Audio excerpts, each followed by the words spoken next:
అప్పుడు మాదిరి అప్పు చేసి బట్టలు నొక్కి దోపిడీ చేసి ప్రజల సొత్తు పంచలే. ఎందుకండి ఉచిత పథకాలను ప్రజలందరూ సోమరపోతలను చేయడం తప్పితే అంతకు మించి ఏమీ లేదండి. ఇంకా కావాలి ఎవరిని దోషిస్తారు మరి అభివృద్ధి జరగాలి. ఒకేపు ఈ పథకాలు కంటిన్యూ అవ్వాలంటే ఏ ప్రభుత్వానికన్నా కష్టమే. అంటే ఇదివరకు గవర్నమెంట్ లో చూసుకుంటే ఎక్కువ డబ్బులు ఇచ్చారు, పథకాలు ఇచ్చారు అని అంటున్నారు. ఈ గవర్నమెంట్ అందుబాటులోకి వచ్చాక సూపర్ 6 అన్నారు.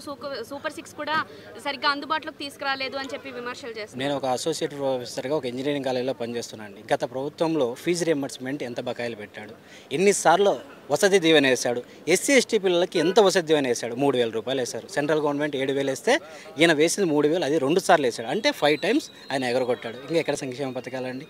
వేసిన అమ్మఒడి కానీ ఏదైనా అది కూడా 4 సార్లు వేసాడు. దాంట్లో 2,000 కోత పెట్టాడు. పూర్తి స్థాయిలో ఏది చేయలేదు. మేము స్టెప్ బై స్టెప్ వచ్చిన మొదటి నెలలోనే 7,000 పింఛన్ చేసి వేసాం. అట్ ద సేమ్ టైం అది గ్యాస్ దీపం కింద ఇచ్చాం. తర్వాత డిఎస్సి అమలు చేస్తున్న త్వరలో నోటిఫికేషన్ వస్తుంది. అంటే 3 సూపర్ 6లో 3 అమలు చేసానికి అయిపోయింది. నెక్స్ట్ 3 కూడా అతి త్వరలో అమలు చేస్తామని కూటమి నాయకులు చెప్పడం జరిగింది. అంటే ఆడపిల్లల రక్షణ, ఎక్కడ ఆడపిల్లలకి రక్షణ కరువు అయిందంటే అక్కడ పవన్ కళ్యాణ్ వాలిపోతాను అని అన్నారు. చెప్పిన విధంగా ఆయన ఆడపిల్లల విషయంలో రక్షణ తీసుకుంటున్నారా? 100% తీసుకుంటారండి. గత ప్రభుత్వంలో 33,000 కేసులు మిస్సింగ్ కేసులు ఉన్నాయి. గత ప్రభుత్వంతో పోలిస్తే గ్రాఫ్ అనేది డిక్రీజ్గా ఉంది. అట్ దే టైం ఏది ఒకేసారి తగ్గదు కదండి. స్టెప్ బై స్టెప్ 100% జరుగుతుంది. మహిళా సంరక్షణకు కూటమి ప్రభుత్వం ఖచ్చితంగా రుణపడి ఉంటుంది. అప్పుడు అప్పు చేసి పథకాలు నడిపినారమ్మా. ఇప్పుడు ఆ విధంగా కాదు. అప్పు తేకుండా ఒక్కొక్క పథకము ఇప్పటికే 8 నెలలు 9 నెలలు అయ్యింది. ఆల్మోస్ట్ ఆల్ పథకాలన్నీ కూడా ఇంకా 2-3 నెలల్లో పూర్తి సూపర్ 6 పథకాలన్నీ కంప్లీట్ చేస్తారు. కానీ ఇక్కడ అప్పుడు మాదిరి అప్పు చేసి బట్టలు నొక్కి దోపిడీ చేసి ప్రజల సొత్తు పంచలే. ఇప్పుడు ఇక్కడ పవన్ కళ్యాణ్ గారు తను సంపాదించిన దాంతో పంచుతున్నాడు. చంద్రబాబు నాయుడు గారు ఆయన మేధాశక్తితో, ఆయన అనుభవంతో ఆయన డబ్బును ఇంప్రూవ్ చేసి దాన్ని రాష్ట్రాభివృద్ధికి చెందుతున్నాడు. రాష్ట్రంలో రాజధాని కావచ్చు, ప్రాజెక్టులు కావచ్చు, రోడ్లు కావచ్చు, ఇతరత్ర అన్ని సౌకర్యాలు, ప్రజలకు మౌలిక వసతులు అన్నీ కూడా ఇప్పటికి 4-5 నెలలు కూడా కాకముందే కొన్ని వేల కిలోమీటర్లు గ్రామ పంచాయతీల్లో రోడ్లు, సిమెంట్ రోడ్లు వేసడం జరిగింది. అలాగే ప్రతి పంచాయతీకి కూడా లక్షల రూపాయలు పంచడం జరిగింది. ముందైతే గ్రామ పంచాయతీలు, సర్పంచులందరూ నిర్వీర్యంగా ఉన్నారు. వాళ్ళకి ఎలాంటి అధికారము లేదు, ఖర్చు పెట్టేదానికి డబ్బు లేదు పంచాయతీల్లో. ఆ విధంగా నడిచిపోయింది. కొంతమందికి తాత్కాలికంగా అప్పుడు జరిగిండొచ్చునేమో, కానీ ఇప్పుడైతే వాళ్ళ ప్రతిఫలాలు ఏ విధంగా తీసుకుంటున్నామంటే వాళ్ళు ఇప్పుడు రిలైజ్ అయినాడు, ప్రజలంతా రిలైజ్ అయినారు. అరే అప్పుడు ఒక్కసారిగా 250 పెంచి 3,000 చేసింటే ఒకేసారి 1,000 రూపాయలు పెంచి 4,000 రూపాయలు ప్రతి నెల 1వ తేదీనే చేస్తాను. ఉద్యోగస్తులకు జీతాలు ఆ విధంగా వస్తుంటాయి కదా, ఆ విధంగా జరిగిపోతుంది. ఇదైతే ప్రభుత్వము, కూటమి ప్రభుత్వము, కేంద్ర ప్రభుత్వ సహకారంతో ఈ 5 ఏళ్ళు కూడా దిగ్విజయంగా జరుగుతుంది. ఈ 5 ఏళ్ళే కాదు, ఈ ప్రభుత్వం ఇంకో 15 సంవత్సరాలకు ఎలాంటి డోకా ఉండదు. వైసీపీ ప్రభుత్వం అయితే ఇంక వచ్చే అవకాశం అయితే లేదు అని మేము కంఠాబద్ధంగా చెప్తాం. ప్రతిపక్షం అన్న తర్వాత ఏదో అంటారండి, అన్నపోతే ఎలాగండి? అందుకని 150 ఓట్లోంచి 11 బాగా వచ్చేసాయి వాళ్ళకి. మరి అందుకనే కదండి, వాళ్ళు బాగా పరిపాలన ఉంది కాబట్టి 11 వచ్చేసాయి. ఇంకా కూడా సమర్థిస్తున్నారు. ఆ 11 కూడా లేకుండా పోద్ది. ఇంక పని చేయదండి అది కేవలం ఆ పార్టీ ఉండదండి వైసీపీ అన్నది. ఉండడానికి ఉన్న 10 మంది కూడా జారిపోతే ఏమవుతుందండి? కుంభకోణం చేసిన ఎవరినన్నానే ఇటు తప్పు చేసేవరా బాబు అంటే తప్పు చేసేవని సమర్థించలేదు కదండి. ఆడు చేసిన తప్పు పెట్టని సమర్థించడం ఏం చేస్తాడు? పాపం అని పాపనాశనం అయిపోయిందండి ఇది. ఇప్పుడు పవన్ కళ్యాణ్ ఎలాగుందండి? రామ అని రామకోట అయిపోయిందండి. అలాగా రామరాజ్యంలోకి అయిపోతుందండి ఇది. ఇంకా తిరిగి ఉండదండి ఇంకా ఈ ప్రభుత్వానికి. ఇప్పుడు పెళ్లి చేసుకొని ఎమ్మటి పెళ్ళవంగానే పిల్లలు పుట్టరు కదమ్మా. పెళ్ళి అవ్వాలి, వాళ్ళు కాపురం చేయాలి, తర్వాత కడుపు రావాలి, తర్వాత పిల్లలు పుట్టాలి. అట్లా ఏంటంటే గవర్నమెంట్ ఫామ్ అయింది, ఒక అరాచకం జరిగింది. ఈ యొక్క భారతదేశంలో ఏ రాష్ట్రంలో లేనటువంటి అరాచకం ఈ ఆంధ్రప్రదేశ్లో జరిగింది. ఆ అరాచకం నుంచి అభివృద్ధికి రావాలి కదా. ఇప్పుడు మైనస్లో ఉండి జీరోకి రావాలి, జీరో నుంచి ప్లస్కి రావాలి, కానీ మైనసే జరిగింది ఈ మన దౌర్భాగ్యం కొద్దీ. ఏది 2019లో జరిగినటువంటి ఎలక్షన్లో అరాచక పాలన ఏర్పడింది. కాబట్టి ఏంటంటే అరాచకం నుంచి అభివృద్ధి రావాలంటే ఇట్ విల్ టేక్ టైం అన్నమాట. టైం ఖచ్చితంగా. ఎందుకంటే ఒకటి అక్కడ మోడీజీ ఉన్నాడు, ఏది శ్రీరాముడిలాగా, ఇక్కడ పవన్ కళ్యాణ్జీ హనుమంతుడిలాగా ఉన్నాడు. పవన్ కళ్యాణ్ గారి నాయకత్వంలో నేను ఒక డాక్టర్ మా ప్రౌడ్ టు సే యూ, అవినీతి అనేది జరగదు. ఖచ్చితంగా ప్రజలకి మేలే జరిగిద్ది, పక్కాగా నేను చెప్పగలను. సూపర్ 6 హామీ పథకాలు కంపల్సరీ మా ప్రభుత్వానికి, కూటమి ప్రభుత్వం ఉన్న నియబద్ధత. దాంట్లో ఈ 2025లో కుటుంబంలో 2 పిల్లలు ఉన్నా కూడా అమ్మఒడి, తల్లికి వందనం అనే పేరుతో 2 ఉన్నా 3 ఉన్నా కూడా ఖచ్చితంగా ప్రభుత్వం ఇచ్చేదానికి అన్ని రకాలు కూడా ఆల్రెడీ ప్రాసెస్ స్టార్ట్ అయిపోయినాయి. ఉద్యోగాలు కూడా డిఎస్సి నోటిఫికేషన్ వదులుతున్నారు. ప్లస్ ఇప్పుడు అందరికీ కూడా కార్పొరేషన్ లోన్స్ నిరుద్యోగులకి ఇప్పుడు వైసీపీ గవర్నమెంట్లో కార్పొరేషన్స్ లోన్సే లేవు.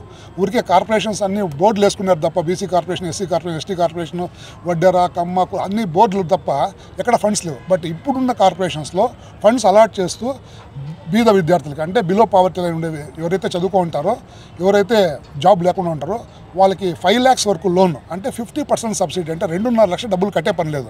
సో వాళ్ళకి 5 లక్షలు ఇన్వెస్ట్మెంట్ గవర్నమెంట్ ద్వారా, బ్యాంక్ ద్వారా రుణం వస్తే వాళ్ళు 5 లక్షలతో జీవనోపాధి, అంటే వాళ్ళు ఎదుగుదలకి, అంటే జాబ్ లేకపోయినా కూడా that is nothing but job. So 50% సబ్సిడీతో మన ప్రభుత్వము నిరుద్యోగికి ఉద్యోగ భద్రత కల్పిస్తూ ఉంది. రాష్ట్రంలో లా అండ్ ఆర్డర్ ఎలా ఉందండి? Law and order almost control అవుతూ ఉంది. బట్ ఉంటాయి కదా వైసీపీ గాలులు, వైసీపీ నీడలు, వైసీపీ సాంప్రదాయాలు, ఆఫీసర్లు ఇంకా అక్కడ జరుగుతూనే ఉంటాయి. బట్ కంట్రోల్కి వచ్చేస్తుంది, 100% కంట్రోల్కి వస్తుంది. వస్తుందండి, ఒకటి ఇస్తున్నారు కదా, ఒకటి డెవలప్ చేస్తున్నారు కదా, ఉగాదికి ఏదో అంటున్నారు కదా, అలాగ చూద్దాం. ఇప్పుడు 1 yearలో కాకుండా మొత్తం అవ్వాలంటే కష్టం కదా. డెవలప్ అయితే 100% ఉంటుంది. ఎందుకంటే చంద్రబాబు నాయుడు అంటే ఒక విజన్, ఆయన్ని పక్కన పెట్టాం కాబట్టి ఇంకా కొంచెం అలా ఉన్నది. ఎందుకంటే మనం హైదరాబాద్ చూసాం ఎంత డెవలప్ అయిందో, అలాగే ఇప్పుడు ఇక్కడ చూడాలంటే ఆయన ఉండాలి. కూటమి ఉంటేనే డెవలప్మెంట్, కేంద్రంతో కూడా సపోర్ట్ ఉంది కనుక ముందుకెళ్ళడానికి ఛాన్స్ ఉంటుంది అన్నమాట. అది కూటమి. అది సూపర్ 6 ఆల్రెడీ స్టార్ట్ అవుతున్నాయి, ఒకటి తల్లికి వందనం, అలాగే అన్నీ కూడా స్టార్ట్ అవుతున్నాయి. ప్రతి ఒక్కటి కూడా వాళ్ళు ఇచ్చిన హామీలు ప్రతి ఒక్కటి కూడా మనం నెరవేరుస్తారు. ఎన్డీఏ కూటమి కలిసికట్టుగా ముందుకైతే వెళ్తుంది. సో ఇదే విజయం ఘనంగా ఇంకా ముందుకెళ్తుంది. సో ఇప్పుడు 11 సీట్ల వాళ్ళకైతే మనం చెప్పాల్సిన అవసరం లేదు, వాళ్ళు మన పరిపాలన ఏంటన్నది చూస్తున్నారు కదా. ఖచ్చితంగా పథకాలే అన్న ఇప్పుడు ఏవైతే ఉన్నాయో, అంటే గత ప్రభుత్వంలో ప్రజలకి డబ్బు అనేది అందింది, పథకాల ద్వారా డబ్బు అనేది అందుకున్నారు కదా. గత ప్రభుత్వంతో ఫ్లా అంటే ఇప్పుడు జనాలుగా తీర్పు జనాలు ఏమి ఇచ్చారనేది మన మ్యాండేట్, జనాలు ఇచ్చే మ్యాండేట్.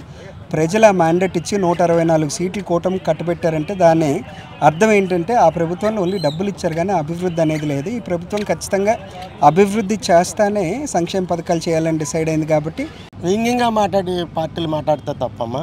ఒక ప్రభుత్వ అధికారంలోకి వచ్చి 1 year అయింది, ఇంకా 4 years టైం ఉంది. జగన్మోహన్ రెడ్డి గారు ఇచ్చిన హామీలు ఏ సంవత్సరంలో అమలు చేశారు? ఇవాళ గవర్నమెంటు వెళ్ళిపోయిన గారు లక్షల కోట్ల రూపాయలు లోటు బడ్జెట్లో అప్పచెప్పింది. దీన్ని అన్ని ఫిల్ఫిల్ చేసి సంక్షేమంతో ఈక్వల్గా అభివృద్ధిని ముందు దృష్టి సారిపిస్తున్నారు. ఎవరికైనా ఒకరోజు ఫలాలు అందితే సరిపోదు, వాళ్ళకి జీవితంలో జీవనోపాధికి అభివృద్ధి చెందడం కోసం ప్రణాళికలు రచిస్తున్నారు. ఒక 15,000 20,000 ఇవ్వడం వల్ల ఫ్యామిలీ డెవలప్ అవుతుంది. వాళ్ళకి ఉపాధి కల్పించడం కోసం, వాళ్ళ యొక్క దీర్ఘకాలికంగా వాళ్ళ అభివృద్ధి కోసం ఇవాళ ప్రభుత్వం పనిచేస్తుంది. అవన్నీ పథకాలు సూపర్ 6 అమలు జరపలేదంటే నాటి నుండి నేటి వరకు ఇటు కూటమి ప్రభుత్వం అభివృద్ధి మీద సారిస్తున్న దృష్టి ఏ ప్రభుత్వం ఇప్పటి వరకు స్వతంత్రం వచ్చిన తర్వాత ఏ ప్రభుత్వం అమలు చేయలేని పరిస్థితుల్లో ఉండేది. కానీ పవన్ కళ్యాణ్ గారు ఈ యొక్క దృష్టి అంతా గ్రామీణం మీద, అభివృద్ధి మీద పూర్తిగా అవగాహనతో ముందుకు సాగుతున్నారు. ఇంకా అంటే ఎలాంటి అభివృద్ధి కనబడింది ఇంతకు ముందు? అంటే గత ప్రభుత్వం పథకాలు ఎక్కువ ఇచ్చారు, ఈ ప్రభుత్వంలో పథకాలు ఏమి లేవని అంటారు. పథకాలు వచ్చి ఆడవాళ్ళు సోమరపోతం చేస్తారు. ఎందుకంటే గోతులై కంపెనీ మంచి లేకుండా పథకాలు ఇచ్చి ఏం చేసుకో. ఇప్పుడు అన్ని శుభ్రం చేస్తే అన్ని బాగా చేస్తున్నారండి మా పవన్ కళ్యాణ్ గారు. మీకు అందుబాటులో ఉన్నారా పిఠాపురం ప్రజలకి? ఆయన అందుబాటులో లేకపోయినా మనుషులు పెట్టి చేయిస్తున్నారండి. అందుబాటులో లేకపోయినా పనులు బట్టి చేయిస్తారు, ఆగట్లేదు అక్కడ. ఖచ్చితంగా ఇస్తారండి, ఆయన అన్న మాట నిలబెట్టుకుంటారు. కానీ మీరు ఆలోచిస్తే గత ప్రభుత్వంలో చాలా బడ్జెట్ అప్పులు చేసి ఆయన వెళ్ళిపోయారు. ఈరోజు అవన్నీ పోర్చడానికి చాలా టైం పడుతుంది. కానీ అవన్నీ అధినాయకులు పక్కన పెట్టి ఇప్పుడు పెన్షన్ అదే విధంగా 4,000 ఇస్తానన్నారు. ప్రతి ఒక్కరికి 4,000 ఇస్తున్నారు. రాబోయే నెక్స్ట్ మంత్ కూడా ఇంకా ఎక్కువ ఎక్స్టెన్స్ చేసే అవకాశం ఉంది. ప్రతి పథకాలు కూడా ఆయన అమలు పరుస్తారు. కానీ ప్రజలు కూడా ఆయన కొంచెం టైం ఇవ్వాలని నేను కోరుకుంటున్నాను. ఎందుకండి ఉచిత పథకాలను ప్రజలందరినీ కూడా సోమరపోతలను చేయడం తప్పితే అంతకుమించి ఏమీ లేదండి. మొత్తం ఖజానా అంతా ఖాళీ చేశారు. ఇప్పుడు ఎన్డీఏ కూటమిలో వీళ్ళు చేయడానికి ఎంత బాధ్యతలు ఇంకా ఎక్కువైపోయినాయి. కూటమిలో ఉన్నటువంటి చంద్రబాబు నాయుడు గారు కానీ, పవన్ కళ్యాణ్ గారికే కానీ, ఈ పురంధరేశ్వరీదేవి గారికి కానీ అందరికి ఇంకా బాధ్యతలు పెరిగిపోయినాయి. అంతా ఉచితం ఇస్తే ఎలాగండి? మనం కష్టపడాలి కదా, ప్రజలు కష్టపడితేనే కదా మనం ఎప్పుడు ఎలా మనం పెంచుకోవాలి. ఉత్పత్తులను పెంచుకున్నప్పుడే కదా మనకి ధనం అనేది వచ్చింది. ఆ ధనం వచ్చడం కోసం వీళ్ళు కృషి చేస్తున్నారు.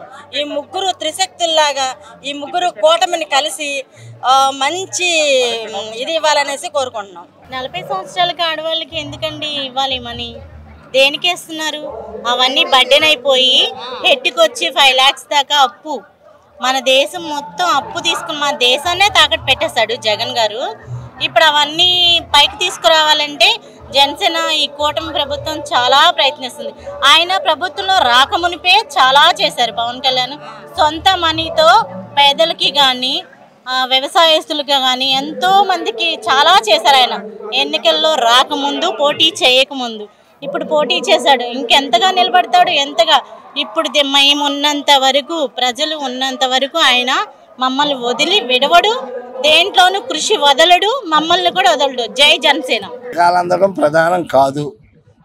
పథకాలు కూడా అవసరమై అది అర్హులకే ఇస్తున్నారు. ఇంకా కొన్ని పథకాలు కొంతమందికి తీసేయాలి కూడా. ఏంటి, అనర్హులు చాలామంది ఉన్నారు. వాళ్ళకి పథకాలు ఇవ్వడం కూడా అనవసరం. ఇప్పుడు స్కూల్ పిల్లలు ఉన్నారు, బట్టలు ఇస్తున్నారు, బుక్స్ ఇస్తున్నారు, బూట్లు ఇస్తున్నారు. ఇంకా మళ్ళీ వాళ్ళకి ఇంకా డబ్బులు ఎందుకమ్మా? అసలు నాకు అలా తెలియక అడుగుతాను. చదువుకోవడానికి కదా వాడికి కావాల్సింది. వాడికి బట్టలు ఉన్నాయి, బూట్లు ఇస్తున్నారు, బెల్ట్లు ఇస్తున్నారు, మధ్యాహ్నం భోజనం పెడుతున్నారు. ఇంకంతకంటే ఫెసిలిటీస్ ఏముంటాయి? చక్కటి చదువు చెప్తున్నారు. ఇంకా కావాలంటే ఎవరిని దోషిస్తారు. మరి అభివృద్ధి జరగాలి. ఒకేపు ఈ పథకాలు కంటిన్యూ అవ్వాలంటే ఏ ప్రభుత్వానికన్నా కష్టమే.